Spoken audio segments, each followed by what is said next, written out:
En quelques mois, un pays pauvre inverse le sens des profits. À Ouagadougou, une règle oblige les entreprises, au-delà de 5 milliards de FCFA de chiffre d'affaires, à installer leur siège sur place. Et le centre de gravité des décisions glisse des métropoles lointaines vers le terrain, tandis que 23% de rétention de capital, en plus, et jusqu'à 45% de participation étatique, redessinent la circulation de la richesse, pour l'Afrique tout entière. Que signifie ce déplacement si Ibrahim Traoré tient le cap? Un séisme silencieux, au coût réel dès maintenant. Ce récit promet une chose précise. Expliquer comment une décision administrative, apparemment technique, peut déplacer durablement le pouvoir économique dans un pays du Sahel. Il ne s'agit pas d'un portrait politique, ni d'un manifeste idéologique, mais d'une analyse structurée des mécanismes à l'œuvre, de leurs effets mesurables et de leurs zones de fragilité. Pour le public, l'enjeu est clair. Comprendre en quoi cette réforme modifie la circulation réelle de la richesse et pourquoi elle concerne autant les citoyens, les entreprises que les États voisins. Derrière les chiffres annoncés et les discours officiels, une question domine. Une petite nation peut-elle retenir davantage de valeur sans perdre les investissements dont elle dépend encore? Le pari associé à Ibrahim Traoré se joue précisément sur cette ligne de crête, où souveraineté économique et attractivité se confrontent. Suivre cette trajectoire permet d'anticiper non seulement ce qui se passe au Burkina Faso, mais aussi ce que d'autres pays pourraient tenter demain. La première donnée change immédiatement la lecture. 23% de rétention supplémentaire du capital national en quelques mois et plus de 3 milliards de dollars de revenus miniers qui ne quittent plus automatiquement le territoire. Ces chiffres, encore partiels, signalent un basculement discret mais réel dans la manière dont la valeur circule au Burkina Faso depuis l'annonce portée par Ibrahim Traoré. Ils ne décrivent pas une réussite achevée, mais un déplacement mesurable du flux économique. Ce mouvement prend sa source dans une règle simple. Toute entreprise dépassant 5 milliards de FCFA de chiffre d'affaires doit établir son siège sur le sol burkinabé. Présentée comme une réforme juridique, la mesure agit en réalité sur une couche plus profonde. Elle rapproche le lieu de décision du lieu d'extraction et transforme une économie longtemps pilotée à distance en un espace où la responsabilité devient plus immédiate. Avant, les choix stratégiques étaient pris ailleurs, souvent loin des conséquences sociales et environnementales. Après, ils doivent être assumés sur place. Dans ce cadre, l'État peut désormais détenir jusqu'à 45% de participation dans chaque projet minier. Ce pourcentage modifie la gouvernance des ressources. Il ne s'agit plus seulement de taxer, mais de copiloter. La richesse produite ne disparaît plus entièrement vers des centres financiers extérieurs.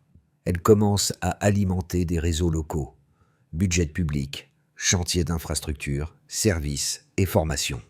Historiquement, le Burkina Faso occupait une position périphérique dans les chaînes de valeur mondiales. Fournisseur de matières premières, il subissait un modèle extractif où la valeur ajoutée se construisait ailleurs.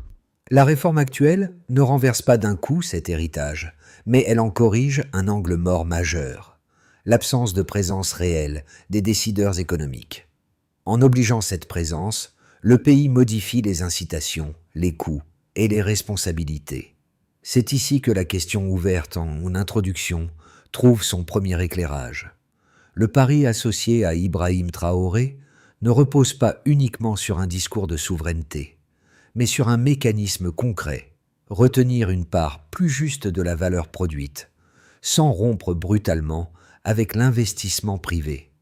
Cette tension structurelle explique pourquoi la réforme est observée bien au-delà de Ouagadougou, comme un test à petite échelle d'un rééquilibrage possible. Les premiers effets de la réforme ne se lisent pas encore dans des agrégats macroéconomiques complexes, mais dans des scènes concrètes, observables sur le terrain. Autour de certains sites miniers et chantiers industriels, l'obligation d'implanter des sièges locaux entraîne l'installation progressive de bâtiments administratifs, de bases logistiques et de réseaux énergétiques provisoires. Là où la décision planait autrefois à distance, elle commence à s'ancrer physiquement. Ce déplacement modifie le quotidien des zones longtemps considérées comme périphériques. Dans une mine, la présence de cadres sur place accélère des choix qui prenaient auparavant des semaines. Les arbitrages sur la maintenance, la sécurité ou les relations communautaires se font désormais au contact direct des réalités locales. Cette proximité n'efface pas les manques structurels, mais elle réduit l'écart entre décision et conséquences. Les retards deviennent visibles, les tensions plus difficiles à ignorer. Un second effet apparaît dans les activités périphériques. Transporteurs, restaurateurs, fournisseurs logistiques voient émerger une demande continue, là où il n'existait que des passages éphémères. La stabilisation des sièges crée des besoins réguliers, fidélise des prestataires locaux et génère des emplois intermédiaires. Ces dynamiques restent inégales selon les régions, mais elles dessinent un écosystème plus durable autour des pôles industriels. Pour les communautés proches des sites concernés, le changement était perceptible sans être spectaculaire. Des formations sont mises en place, de nouvelles responsabilités apparaissent, et certains jeunes accèdent à des postes techniques auparavant inaccessibles. Le mouvement reste fragile, dépendant de la capacité des entreprises à s'adapter et de l'État à accompagner. L'effet clé tient en une idée simple. La proximité crée des obligations nouvelles, et ces obligations transforment progressivement les comportements. Avant l'annonce de la réforme, le fonctionnement était stable et largement accepté. Les multinationales opérant au Burkina Faso pilotaient leurs activités depuis l'étranger, avec des centres de décision éloignés des sites d'extraction. Cette distance réduisait leur exposition directe aux contraintes locales et limitait leur responsabilité sociale immédiate. Les coûts étaient optimisés, la flexibilité maximale, et la relation avec l'État restait principalement fiscale. Dans ce cadre, la valeur produite quittait rapidement le territoire, sans véritable ancrage durable. Le déclenchement intervient lorsque Ibrahim Traoré énonce publiquement la règle qui met fin à ce pilotage à distance. L'obligation d'installer les sièges sur le sol burkinabé agit comme un choc administratif simple, mais aux implications profondes. En quelques jours, les services juridiques et financiers des groupes concernés réévaluent leur modèle. Les coûts immobiliers, logistiques et humains augmentent mécaniquement. La perte de flexibilité devient un risque identifié. La réforme n'est pas encore appliquée que ses effets stratégiques commencent déjà à se faire sentir. La phase de tension apparaît rapidement. Plusieurs conseils d'administration envisagent une réduction de leurs activités, voire une suspension temporaire de projets. Les limites structurelles du pays sont mises en avant. Infrastructures incomplètes, énergie instable, routes insuffisantes pour soutenir une implantation massive de cadres et de services. Dans ce moment critique, la réforme est perçue par certains acteurs comme un facteur de fragilisation supplémentaire dans un environnement déjà complexe. Le risque d'un retrait partiel des investissements devient un scénario crédible. Parallèlement, une lecture opposée émerge. Certaines entreprises interprètent la réforme comme une opportunité stratégique. Dans un contexte géopolitique marqué par la recomposition des chaînes de valeur mondiales, une implantation plus profonde peut offrir des avantages inattendus. La proximité réduit les délais de communication, améliore la gestion des crises locales et renforce la légitimité auprès des communautés. Pour ces acteurs, la contrainte initiale se transforme en levier de stabilisation à moyen terme. Au cœur de cette tension, l'État commence à exploiter la marge budgétaire dégagée par la rétention accrue du capital. Les revenus miniers, qui restaient auparavant hors du pays, deviennent un outil d'action publique. Des projets de routes, de réseaux électriques et d'équipements scolaires sont accélérés dans plusieurs régions. Ces investissements n'effacent pas les difficultés structurelles, mais ils produisent un signal politique fort. La richesse retenue peut être rapidement convertie en priorité visible. Vient alors la phase de réajustement. Les entreprises qui choisissent de rester adaptent progressivement leur organisation. Elles installent des bureaux permanents, recrutent localement et structurent un dialogue plus régulier avec les autorités et les communautés. La responsabilité se déplace du général vers le local. Chaque décision prise sur place engage désormais directement l'image et la continuité des opérations. Dans cette séquence, Ibrahim Traoré n'apparaît pas comme un simple initiateur, mais comme le point de bascule d'un processus où intention, résistance et adaptation se succèdent. La réforme ne produit ni effondrement ni miracle. Elle ouvre un espace instable où la souveraineté économique se négocie au quotidien, au prix d'ajustements permanents. Avant la réforme, la majorité de la valeur produite localement quittait le pays. Après son entrée en vigueur, une part significative commence à rester et à circuler à l'intérieur. Ce passage du niveau de base au déplacement mesurable constitue le cœur factuel de l'analyse. Il ne s'agit pas d'une promesse abstraite, mais d'indicateurs précis qui éclairent les premiers effets observables depuis la décision portée par Ibrahim Traoré. Le premier indicateur était la hausse de 23% de la rétention du capital national en quelques mois. Pris isolément, ce pourcentage peut sembler modéré à l'échelle internationale. Dans une économie émergente, il représente pourtant une marge budgétaire nouvelle, immédiatement mobilisable. Autrement dit, une part plus importante de la richesse créée circule désormais dans les circuits domestiques, au lieu d'être transférée vers des centres financiers extérieurs. Cette variation agit comme un multiplicateur interne. Ce qui reste peut être réaffecté plus rapidement aux priorités locales, sans attendre des arbitrages extérieurs. Le deuxième repère chiffré concerne plus de 3 milliards de dollars de revenus issus du secteur minier. Pendant des décennies, cette somme quittait presque intégralement le territoire, limitant la capacité de l'État à transformer son potentiel géologique en développement concret. Désormais, ces revenus constituent un socle financier partiellement retenu. Leur intégration dans les budgets publics permet de financer directement des infrastructures essentielles, routes, réseaux électriques, chantiers scolaires, programmes sociaux. L'effet est mécanique. Un flux qui sortait devient un levier qui agit sur place, avec des résultats visibles à court terme. Le troisième indicateur structurel, c'est la participation étatique, pouvant atteindre jusqu'à 45% dans chaque projet minier. Ce pourcentage ne se limite pas à un partage des bénéfices. Il modifie la gouvernance même des ressources. En devenant actionnaire significatif, l'État acquiert une capacité d'influence sur les orientations stratégiques, la transparence et la répartition de la valeur. Ce copilotage transforme la relation avec les entreprises, qui ne peuvent plus considérer l'exploitation comme un simple flux financier déconnecté du territoire. Pris ensemble, ces trois chiffres dessinent une cohérence. La hausse de la rétention du capital indique un changement dans la circulation de la richesse. Les revenus miniers retenus offrent une capacité d'action publique accrue. La participation à 45% modifie les règles du jeu en amont. Aucun de ces éléments ne garantit, à lui seul, une réussite durable. Mais leur combinaison révèle un déplacement progressif d'un modèle extractif vers un modèle plus négocié. Ce déplacement reste fragile. Il dépend de la capacité administrative à gérer ses ressources, de la transparence budgétaire et de la stabilité réglementaire. Une mauvaise allocation pourrait neutraliser les gains observés. À l'inverse, une gouvernance rigoureuse peut amplifier l'effet de chaque point de rétention supplémentaire. Dans ce contexte, la décision associée à Ibrahim Traoré agit moins comme une rupture spectaculaire que comme un réglage fin des flux économiques, dont l'impact se mesure dans la durée. Ces données ne racontent pas une victoire définitive.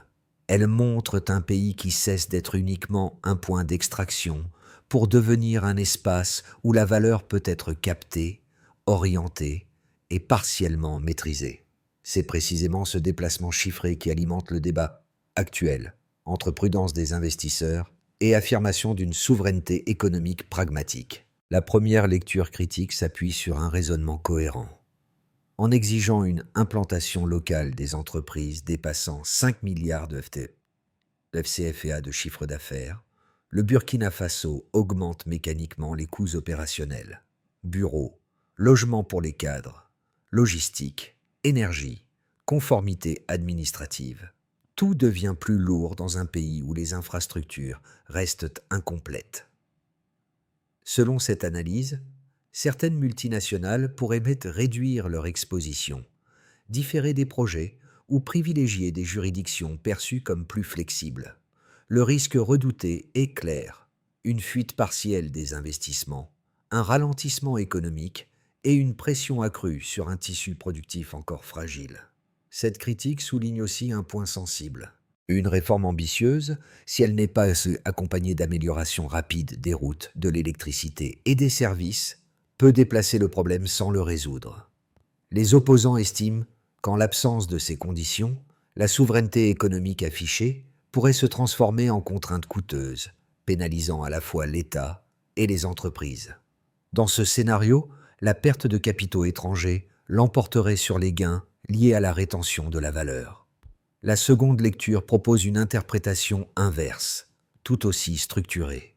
Elle considère que le modèle d'exploitation à distance atteint ses limites, notamment dans un contexte géopolitique où les chaînes de valeur mondiales se recomposent. Pour ses partisans, l'obligation de présence physique renforce la transparence, l'engagement communautaire et la responsabilité sociale. La proximité réduit les malentendus, accélère la prise de décision et peut, à terme, diminuer certains coûts invisibles liés aux conflits locaux, aux retards ou aux tensions sociales. Les données disponibles situent la réalité entre ces deux pôles. Certaines entreprises hésitent, d'autres renforcent leur implantation. Aucune vague de retrait massif n'est observée, mais aucun afflux spectaculaire non plus. La hausse de la rétention du capital, la participation étatique pouvant atteindre 45% et la stabilisation d'une partie des investissements indiquent une recomposition progressive plutôt qu'un choc brutal. La contrainte initiale agit comme un filtre. Les acteurs les plus enclins à s'ancrer durablement restent, les autres réévaluent leur stratégie. Dans ce cadre, la décision portée par Ibrahim Traoré apparaît moins comme un pari binaire que comme un test de résilience. Elle mesure la capacité d'un État à imposer des règles nouvelles, tout en maintenant un dialogue crédible avec les producteurs de valeur. Le débat ne se tranche pas par des slogans, mais par l'observation patiente des ajustements en cours, là où souveraineté et attractivité tentent de coexister. Ce point médian ne repose pas sur un nouveau chiffre, mais sur un glissement de logique. La réforme cesse d'être perçue uniquement comme une contrainte administrative et commence à fonctionner comme un révélateur culturel. À mesure que les sièges s'installent et que les cadres vivent sur place, les entreprises découvrent que la présence durable modifie leur lecture du terrain. Les décisions ne sont plus abstraites, elles deviennent incarnées, discutées, parfois contestées. Ce déplacement transforme la relation entre extraction et responsabilité. Dans cette phase, le geste initial associé à Ibrahim Traoré prend une portée différente. La règle n'agit plus seulement comme une pression réglementaire, mais comme une invitation forcée à repenser la manière d'opérer. Les entreprises qui restent observent que la proximité améliore la compréhension des réalités sociales, réduit certains coûts de coordination et renforce leur légitimité locale. Ce qui semblait au départ un risque pur commence à produire des effets ambivalents. Pour l'État, cette bascule est décisive. La souveraineté économique ne se limite plus à retenir des flux financiers. Elle devient une pratique quotidienne, faite de négociations, d'ajustements et de compromis. Le centre de gravité n'est pas seulement géographique, il est mental. Les acteurs acceptent progressivement que la valeur ne puisse plus être extraite sans dialogue. Dialogue continu avec le territoire. Cette révélation médiane prépare la suite du récit. Si la proximité redéfinit les comportements, alors les conséquences concrètes pour l'État, les entreprises, les citoyens et la région deviennent inévitables. La question n'est plus de savoir si le changement existe, mais comment il se diffuse et à quel prix. Pour l'État, la première conséquence est budgétaire et opérationnelle. La hausse La hausse de la rétention du capital et l'intégration de revenus miniers auparavant externalisés offrent une marge de manœuvre inédite. Les autorités peuvent engager plus rapidement des projets visibles: routes, réseaux électriques, équipements scolaires, programmes sociaux ciblés. Cette capacité d'action accrue renforce la crédibilité de l'action publique, mais elle s'accompagne d'une exigence nouvelle. Retenir la valeur ne suffit pas. Il faut la transformer efficacement. La planification, la transparence et la capacité administrative deviennent des conditions centrales, faute de quoi les gains financiers risquent de se diluer sans effet durable. Dans ce cadre, la décision portée par Ibrahim Traoré place l'État face à une responsabilité renforcée. Prouver que la souveraineté économique peut produire des résultats tangibles. Pour les entreprises, les effets sont ambivalents. Celles qui choisissent de rester doivent assumer des coûts supplémentaires. Implantation de sièges, présence de cadres, logistique locale, dialogue communautaire plus dense. Cette contrainte initiale modifie leur organisation interne et réduit certaines marges de flexibilité. Toutefois, plusieurs acteurs constatent aussi des bénéfices indirects. La proximité décisionnelle accélère les arbitrages, limite les incompréhensions et peut réduire les tensions sociales coûteuses. Dans certains cas, la présence durable améliore la légitimité des opérations et stabilise les projets à moyen terme. La réforme agit ainsi comme un filtre stratégique, distinguant les entreprises prêtes à s'ancrer de celles qui privilégient des modèles plus mobiles. Pour les citoyens, les conséquences se manifestent d'abord dans l'emploi et la formation. L'installation de sièges locaux crée des postes techniques, administratifs et logistiques qui n'existaient pas auparavant. Des jeunes accèdent à des responsabilités intermédiaires, tandis que des programmes de formation émergent pour répondre aux besoins des entreprises implantées. Les secteurs périphériques, transport, restauration, services, se structurent autour d'une demande plus stable. Ces effets restent inégalement répartis selon les régions, et les zones rurales éloignées en bénéficient moins rapidement. Néanmoins, le changement est perceptible. La valeur produite localement commence à laisser des traces concrètes dans le quotidien. À l'échelle régionale, l'expérience burkinabé est observée avec attention. Plusieurs pays africains suivent cette évolution comme un laboratoire politique et économique. Un succès crédible renforcerait l'idée qu'un État peut exiger une présence réelle des multinationales sans provoquer un effondrement de l'investissement. Un échec, à l'inverse, serait utilisé comme argument contre toute régulation plus exigeante dans les secteurs extractifs. La réforme dépasse ainsi le cadre national pour nourrir un débat plus large sur la souveraineté économique en Afrique. Ces 4 niveaux d'impact convergent vers un même constat. La proximité des centres décisionnels modifie la distribution de la valeur et la perception des responsabilités. Elle ne produit ni miracle immédiat, ni rupture brutale, mais une recomposition progressive, faite de gains, de coûts et d'ajustements permanents. Dans ce processus, Ibrahim Traoré apparaît comme le catalyseur d'un déplacement dont les effets se mesurent déjà, tout en restant ouverts. Le premier scénario, dit de continuité maîtrisée, prolonge les dynamiques déjà observées. Les entreprises qui ont choisi de rester consolident leur implantation, ajustent progressivement leurs coûts et stabilisent leurs équipes locales. L'État maintient un rythme soutenu d'investissement public grâce à la rétention accrue du capital et à la participation dans les projets miniers.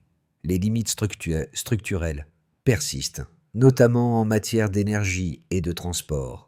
Mais les progrès restent suffisants pour éviter une rupture. Dans cette trajectoire, le Burkina Faso ne connaît pas de transformation spectaculaire, mais gagne en cohérence économique et en prévisibilité, condition essentielle pour maintenir la confiance. Le deuxième scénario, plus optimiste, repose sur un effet d'entraînement régional. L'expérience burkinabé inspire d'autres pays voisins qui adoptent à leur tour des règles exigeant une présence physique des multinationales. Cette diffusion crée un environnement plus homogène dans la région, réduisant le risque de concurrence réglementaire défavorable.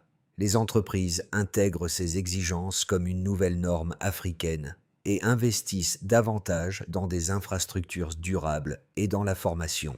Le Burkina Faso bénéficie alors de sa position pionnière. Dans ce cas, la décision associée à Ibrahim Traoré dépasse le cadre national pour influencer les standards régionaux de gouvernance des ressources. Le troisième scénario, plus défavorable, met l'accent sur les fragilités. Certaines entreprises réduisent leur présence, jugeant les coûts d'implantation trop élevés face à des infrastructures encore insuffisantes. Les investissements ralentissent, les chantiers prennent du retard et les bénéfices attendus tardent à se matérialiser pour les populations.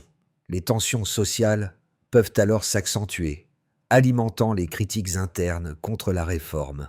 Dans ce contexte, la souveraineté économique affichée risque d'être perçue comme un pari prématuré, affaibli par des capacités d'exécution limitées. Ces trois trajectoires ne sont pas des prédictions, mais des cadres de lecture. Elles rappellent qu'une réforme de cette nature n'est jamais linéaire.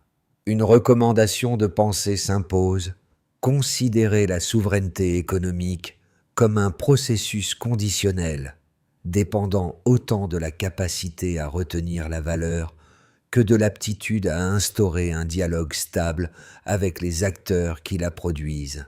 C'est dans cet équilibre, fragile mais ajustable, que se jouera la suite. Pour les entrepreneurs et investisseurs, l'expérience burkinabé agit comme un signal d'alerte et d'apprentissage. Elle montre que les modèles d'exploitation à distance, longtemps privilégiés pour leur flexibilité, deviennent plus coûteux dans des contextes où les communautés exigent une présence réelle. Les décisions prises loin du terrain exposent à des incompréhensions, à des tensions sociales et à des retards opérationnels difficiles à corriger. À l'inverse, une implantation plus proche oblige à repenser l'évaluation des risques, mais elle offre aussi une lecture plus fine des réalités locales et une capacité d'adaptation accrue. Pour les analystes, chercheurs et observateurs internationaux, le cas du Burkina Faso devient un terrain d'étude précieux. Il interroge la relation entre efficacité économique et souveraineté, entre fluidité des flux globaux et responsabilité locale. Cette expérience invite à dépasser les débats théoriques pour observer des mécanismes concrets. Comment une règle administrative modifie les incitations, comment la proximité transforme les comportements et comment les chiffres traduisent, ou non, une redistribution réelle de la valeur. Le pays fournit ainsi un laboratoire à petite échelle pour repenser la gouvernance des ressources.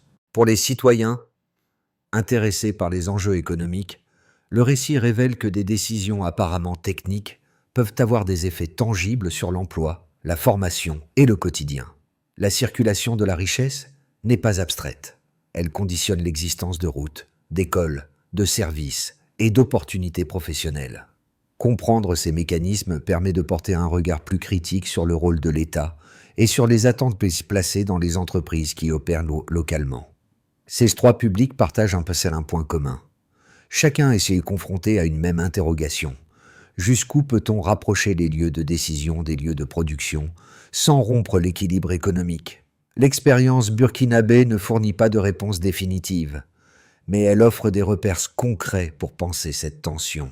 Elle rappelle que les choix économiques ne sont jamais neutres et que leur impact dépend autant des règles posées que de la manière dont les acteurs s'en saisissent.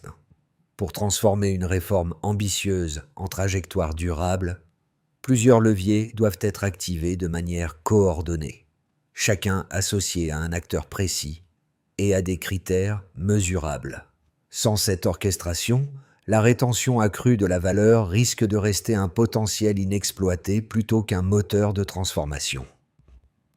Le premier levier concerne les infrastructures essentielles. L'État doit accélérer la mise à niveau des réseaux électriques, des routes et des zones industrielles capables d'accueillir durablement les sièges et les équipes. Le calendrier doit être clair et suivi dans le temps, avec des indicateurs simples.